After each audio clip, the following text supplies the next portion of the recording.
നമസ്കാരം. കേരളം കണ്ട ഏറ്റവും വലിയ കൊള്ളക്കാരൻ ആരാണെന്ന് ചോദിച്ചാൽ ഞാൻ തീർത്തു പറയും അത് പിണറായി വിജയനാണെന്ന്.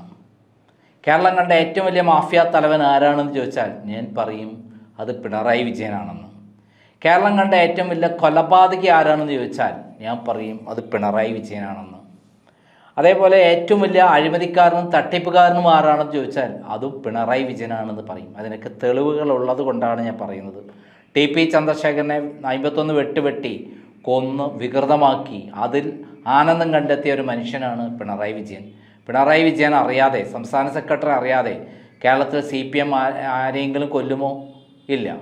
ഓപ്പറേഷൻ സക്സസ് എന്ന് പറഞ്ഞുകൊണ്ട് അദ്ദേഹത്തിന് അന്ന് മെസ്സേജ് കിട്ടി എന്നുള്ള കാര്യം നമുക്കറിയാം. അങ്ങനെയുള്ള പിണറായി വിജയൻ ചെയ്ത കാര്യം എന്താണ്? സ്വന്തം മക്കളെ കള്ളനും കൊള്ളക്കാരനും തട്ടിപ്പുകാരും തട്ടിപ്പ് മുതൽ സൂക്ഷിക്കുന്ന ആളുമാക്കി മാറ്റി. അതായത് സ്വന്തം മക്കളെ ഏറ്റവും നല്ല രീതിയിൽ പഠിപ്പിച്ച് ഉന്നത വിദ്യാഭ്യാസം കൊടുത്ത് നല്ല ജോലി കൊടുത്ത് വലിയ പൊസിഷനിൽ എത്തിക്കേണ്ട പിണറായി വിജയൻ ചെയ്തത് താൻ തട്ടിപ്പ് നടത്തി ഉണ്ടാക്കിയ പണമെല്ലാം ഈ 2 മക്കളെ കൊണ്ട് വളരെ ഭദ്രമായി സൂക്ഷിച്ചു വയ്ക്കാമെന്നാണ് കരുതിയത്. പക്ഷേ പല നാൾ കള്ളൻ ഒരു നാൾ പിടിക്കപ്പെടും എന്നുള്ള കാര്യത്തിൽ സംശയമില്ല. സ്വന്തം മക്കളെ കള്ളന്മാരാക്കി, കൊള്ളക്കാരാക്കി, തട്ടിപ്പുകാരാക്കി പൊതുസമൂഹത്തിന് മുന്നിലേക്ക് എറിഞ്ഞു കൊടുക്കേണ്ട ഗതികേടായി ഇപ്പോൾ അദ്ദേഹത്തിന്. അദ്ദേഹം എന്ന് പറയുന്ന ആരാണ്? കാരണഭൂതൻ, സാക്ഷാൽ തട്ടിപ്പ് വീരൻ, കേരളത്തിൻ്റെ മാഫിയ തലവൻ. അദ്ദേഹത്തിൻ്റെ മക്കൾ 2 പേരാണ്. ഒന്ന് വീണ വിജയനും 2 വിവേക് തൈക്കണ്ടിയും. ഇവരെ 2 പേരെയും പിണറായി വിജയൻ ചെയ്തെന്താണ്? താൻ തട്ടിയെടുത്ത, കൊള്ള ചെയ്ത, കേരളത്തെ മുച്ചോട് നശിപ്പിച്ച് തട്ടിയെടുത്ത കമ്മീഷനിലൂടെയും അതേപോലെ തട്ടിപ്പിലൂടെയും അഴിമതിയിലൂടെയും ഒക്കെ തട്ടിയെടുത്ത പണം ഇവരെ 2 പേരെയാണ് സൂക്ഷിക്കാൻ കൊടുത്തിരിക്കുന്നത്. അതിൽ ഒരു ഭാഗമാണ് നമ്മുടെ 2.78 കോടി രൂപ CMRL കമ്പനിയെ ബ്ലാക്ക്മെയിൽ ചെയ്ത് പിണറായി വിജയൻ തട്ടിയെടുത്ത പണം. ഇപ്പോൾ ഏറ്റവും സുപ്രധാനമായ രേഖയാണ് എൻഫോഴ്സ്മെൻറ്റിന് കിട്ടിയിരിക്കുന്നത്. അവരെ സംബന്ധിച്ചിടത്തോളം 134 രേഖകൾ കിട്ടിയിട്ടുണ്ട്. അതിൽ ഏറ്റവും സുപ്രധാന രേഖ അവർക്ക് കിട്ടിയത് ഈ 3 പേരെയും ഒരേപോലെ അച്ഛനും ഒരു മകളും ഒരു മകനും അറസ്റ്റിലാക്കാവുന്ന ഏറ്റവും സുപ്രധാനമായ രേഖയാണ് ഇപ്പോൾ എൻഫോഴ്സ്മെൻറ്റിൻ്റെ കൈവശം എത്തിയിരിക്കുന്നത്. 134 രേഖകൾ SFIO കൊടുത്തു. കൂടാതെ മകളുടെ ക്ലൗഡ്, അതായത് മൊബൈലിലെ ക്ലൗഡിൽ സൂക്ഷിച്ചു വെച്ചിരുന്ന ബാങ്ക് ഇടപാട്, വിദേശത്തടക്കമുള്ള പണ ഇടപാടുകളുടെ ഞെട്ടിക്കുന്ന വിവരങ്ങളടക്കമാണ് അവർക്ക് ഉണ്ടായിട്ടുള്ളത്. എന്നാൽ ഏറ്റവും സുപ്രധാന രേഖ എന്ന് പറയുന്ന ഒരു സംഭവത്തിൻ്റെ വിശദ വിവരങ്ങൾ പുറത്തു വന്നിട്ടില്ല. അതിൽ പിണറായി വിജയനും മകളും മകനും കൃത്യമായി ഇൻവോൾവ്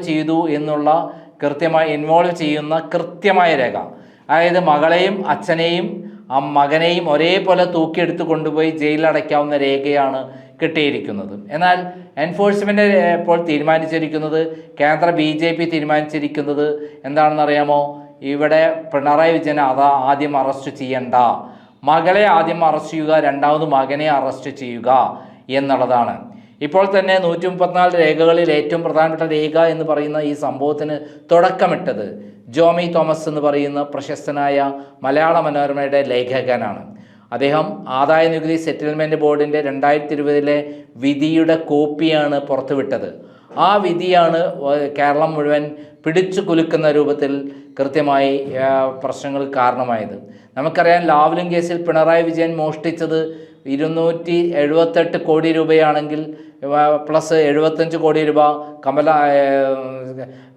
മലബാർ ക്യാൻസർ സെൻ്ററിൻ്റെ പണമാണെങ്കിൽ രണ്ടും കൂടി 350 കോടി രൂപയാണ് പിണറായി വിജയൻ തട്ടിയെടുത്തതെങ്കിൽ ഇവിടെ നമ്മൾ വിചാരിക്കുന്ന പോലെ വെറും 2.78 കോടി രൂപയല്ല, ഏകദേശം 5000 കോടിയോളം രൂപയാണ് കരിമണൽ കർത്തയെ ബ്ലാക്ക്മെയിൽ ചെയ്ത് പിണറായി വിജയൻ തട്ടിയെടുത്തത്. അതുകൂടാതെ തോറിയം, അതേപോലെയുള്ള ആറ്റോമിക് മൂലകങ്ങൾ ഇവിടുന്ന് കടത്തി വിദേശത്ത് തീവ്രവാദികൾക്ക് വിറ്റു എന്ന് പറയുന്ന ഒരു ആരോപണം കൂടി പുറത്തു വന്നുകൊണ്ടിരിക്കുക. അതിൻ്റെ നിജസ്ഥിതി കൃത്യമായി വന്നാൽ ഒരു കാലത്തും പിണറായി വിജയനോ മക്കളോ ജയിലിൽ നിന്ന് ഇറങ്ങില്ല എന്നുള്ളതാണ് സത്യം. ഭാര്യയും ഇതിനകത്ത് ഇൻവോൾവ് ചെയ്യുന്നത് ഷാർജ സുൽത്താനുമായിട്ടുള്ള ഇടപാടുകളുടെ അതിൽ അവരും പങ്കെടുത്തു എന്നുള്ളത് കൊണ്ടായിരിക്കാം കാലം ഒരു കുടുംബത്തെ, ഇരുട്ട് കുടുംബത്തെ മൊത്തത്തിൽ ജയിലിലടയ്ക്കാനുള്ള കാര്യങ്ങളാണ് വരുത്തി വയ്ക്കുന്നത്. നമുക്കറിയാം, കഴിഞ്ഞ തവണ വീണ വിജയൻ ഹാജരായപ്പോൾ എൻഫോഴ്സ്മെൻറ്റ് മുന്നിലേക്ക് ഹാജരായപ്പോൾ തല താഴ്ത്തി കുമ്പിട്ടിട്ടാണ് അവർ നടന്നു പോയത്. ദൃശ്യമാധ്യമങ്ങളുടെ മുന്നിലൂടെ കേരളം കണ്ട ഏറ്റവും വലിയ പഠിച്ച കള്ളിയെ ആണ് പത്രക്കാർ ചിത്രീകരിച്ചത്. ആ പത്രക്കാരുടെ മുന്നിലൂടെ വെറും ഒരു സാധാരണക്കാരിയെ നടക്കേണ്ട ഒരു അവസ്ഥ അവർക്ക് വന്നു. അവർ സാധാരണ പോലെ എൻഫോഴ്സ്മെൻറ്റ് ഓഫീസിൽ എല്ലാവരെയും ചെക്ക് ചെയ്യുന്നത് പോലെ അവരെയും ചെക്ക് ചെയ്തു. അവരുടെ എല്ലാ മൊബൈലടക്കം പിടിച്ചു വെച്ചു, മറ്റെല്ലാ സാധനങ്ങളും പിടിച്ചു വെച്ചു. അതിനുശേഷമാണ് മുകളിലേക്ക് കടത്തിവിട്ടത്. സാധാരണ എല്ലാവർക്കുമുള്ള അതേപോലെയുള്ള ഒരു സൗകര്യമാണ് അവർക്ക് കിട്ടിയിട്ടുള്ളത്. അല്ലാതെ പ്രത്യേകമായ സൗകര്യങ്ങളൊന്നും തന്നെ എൻഫോഴ്സ്മെൻറ്റ് ഒരുക്കിയിരുന്നില്ല. എത്ര നാണക്കെട്ട ഒരു കാര്യമാണെന്ന് ആലോചിച്ച് നോക്കൂ. കേരളത്തിൻ്റെ മുഖ്യമന്ത്രിയായ ഒരാളുടെ മകൾ ഒറ്റയ്ക്ക് അങ്ങനെ നടന്നു നീങ്ങുകയാണ് ഇവിടേക്ക് തട്ടിപ്പുകാരിയായിട്ട്. ഇപ്പുറത്തോ മരുമകൻ വന്ന് കാറിൽ നിന്ന് ഇറങ്ങാതെ സ്ഥലം വിട്ടു. കൂടെ ചെന്ന് അവിടെ പോയി ഇരിക്കാനുള്ള സൗകര്യങ്ങളൊക്കെ ഉണ്ട് എൻഫോഴ്സ്മെൻറ്റ്, എന്നാൽ ഇരിക്കാൻ തയ്യാറായില്ല. 8 മണിക്കൂർ നേരമാണ് ചോദ്യം ചെയ്തത്. ഈ 8 മണിക്കൂറും കേരളത്തിലെ ദൃശ്യ മാധ്യമങ്ങൾ സോഷ്യൽ മീഡിയ ആഘോഷിക്കുകയായിരുന്നു.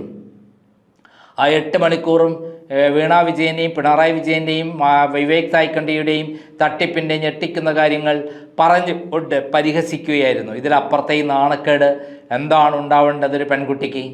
അതാണ് ആ പെൺകുട്ടി ചോദിച്ചത് സ്വന്തം പിതാവിനോട്. എന്നെ തട്ടിപ്പുകാരിയാക്കിയത് നിങ്ങളല്ലേ? എന്നെ എന്തിനാണ് ഇങ്ങനെ തട്ടിപ്പുകാരിയാക്കിയത്? എനിക്ക് നല്ല വിദ്യാഭ്യാസം തന്ന് നന്നായി പഠിപ്പിച്ചൊരു നല്ല ഉദ്യോഗസ്ഥയായി ജീവിച്ചിരുന്നെങ്കിൽ എനിക്ക് എവിടെയെങ്കിലും മടങ്ങി ഒതുങ്ങിയിരുന്ന് ജീവിച്ചു കൂടാമായിരുന്നല്ലേ? എന്നെ എന്തിനാണ് ഈ കക്കാനും മോഷ്ടിക്കാനും പഠിപ്പിച്ചത്? ഈ കട്ട മുതൽ എന്തിനാണ് എന്നെ ഏൽപ്പിച്ചത്? അങ്ങനെ എന്നെ ഇല്ലാതാക്കാനുള്ളതല്ലേ ഇപ്പോൾ താങ്കൾ ചെയ്തത്? താങ്കളൊരു സ്വന്തം പിതാവല്ലേ? പിതാക്കന്മാർ ഇങ്ങനെയാണോ ചെയ്യേണ്ടത്? ഏതെങ്കിലും മോഷ്ടിക്കുകയാണെങ്കിൽ മക്കളെ അതിൽ ഉൾപ്പെടുത്താമോ? മക്കളെയോട് ഇത്ര സ്നേഹമുണ്ടായിരുന്നെങ്കിൽ ഇങ്ങനെയാണോ ചെയ്യേണ്ടിയിരുന്നത് എന്നെല്ലാം ചോദിച്ച് വീണ വിജയൻ പൊട്ടിത്തെറിച്ചു എന്ന് പറയുന്നൊരു കാര്യമാണ് അദ്ദേഹത്തിൻ്റെ വീട്ടിൽ നിന്ന് പുറത്തേക്ക് വന്നുള്ളത്. ഇതിൻ്റെ ഇടയിൽ പ്രശ്നങ്ങൾ പരിഹരിക്കാൻ കാണുന്ന അമ്പലങ്ങളിലെല്ലാം വഴിപൂജയുമായി ആരെത്തിയിട്ടുണ്ട്? അദ്ദേഹത്തിൻ്റെ ഭാര്യ രംഗപ്രവേശം ചെയ്തിട്ടുണ്ട്. അതോടൊപ്പം വീട്ടിൽ മന്ത്രപൂജ, അതായത് ആഭിചാരിക ക്രിയകൾ ചെയ്യാൻ വേണ്ടിയിട്ടുള്ള ഏർപ്പാടും ചെയ്തു എന്നുള്ള വിവരങ്ങളാണ് കിട്ടുന്നത്. നേരത്തെ തന്നെ ക്ലിഫ് ഹൗസിൽ മന്ത്രവാദികളെ കൊണ്ട് പൂജ നടത്തിയിരുന്നു എന്നുള്ള കാര്യം ക്രൈം റിപ്പോർട്ട് ചെയ്തിരുന്നു. പിന്നീട് അത് സ്ഥിരീകരിക്കുന്ന കാര്യങ്ങളാണ് പുറത്തു വന്നിട്ടുള്ളത്.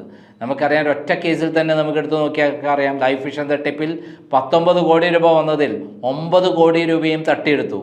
അതിൽ വീണ വിജയന് 2 കോടി രൂപയായിരുന്നു. അത് 1 കോടി രൂപയാണ് സ്വപ്ന സുരേഷിൻ്റെ അക്കൗണ്ടിൽ നിന്ന് ബാങ്ക് ലോക്കറിൽ നിന്ന് പിടിച്ചെടുത്തത്. അങ്ങനെയാണ് സ്വപ്ന സുരേഷ് ജയിലിൽ പോയത്. സ്വപ്ന സുരേഷ് കൊടുത്ത മൊഴികളിൽ 164 സ്റ്റേറ്റ്മെൻറ്റിലെല്ലാം തന്നെ വീണ വിജയൻ്റെയും പിണറായി വിജയൻ്റെയും മോൻ്റെയും എല്ലാ വിവരങ്ങളുമുണ്ട്. കാരണം ഇവർ തിരുട്ട് കുടുംബമാണെന്ന് കൃത്യമായി തെളിയിക്കുന്ന 164 സ്റ്റേറ്റ്മെൻറ്റാണ് കൊടുത്തിട്ടുള്ളത്. എന്തായാലും ഓരോ ദിവസം കൂടുന്തോറും പിണറായി വിജയനെതിരെയുള്ള പിടിമുറുക്കുകയാണ്.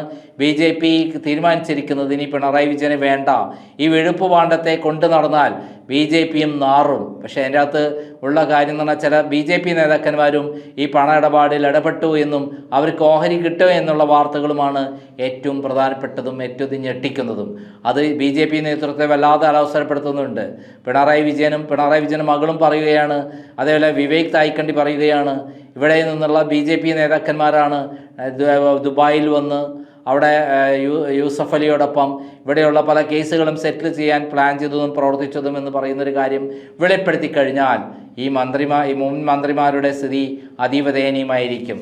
എന്തായാലും K. സുരേന്ദ്രനും V. മുരളീധരനൊന്നും ഇതിനകത്ത് ഒഴിഞ്ഞു മാറാൻ പറ്റില്ല എന്നുള്ളതാണ് സത്യം. അവരാണ് കഴിഞ്ഞ കാലത്ത് 10 വർഷമായി ലാവ്ലിൻ കേസായാലും അതേപോലെ നയതന്ത്ര ബാഗേജിലൂടെ സ്വർണ്ണക്കള്ളക്കടത്ത് കേസാണെങ്കിലും കരിമണൽ കടത്തിയ കേസാണെങ്കിലും ലൈഫ് മിഷൻ തട്ടിപ്പാണെങ്കിലും AI ക്യാമറ വിവാദമാണെങ്കിലും എല്ലാത്തിലും ഇടപെട്ട് കേസുകൾ സെറ്റിൽ ചെയ്ത് അവരെ സുരക്ഷിതമാക്കി തങ്ങൾക്ക് കിട്ടാനുള്ള മേടിച്ച് അതും യൂസഫ് അലി കമ്പനിയിലിട്ട് അങ്ങനെ സുരക്ഷിതമായത് എന്ന് നമുക്ക് മനസ്സിലാക്കാൻ പറ്റും.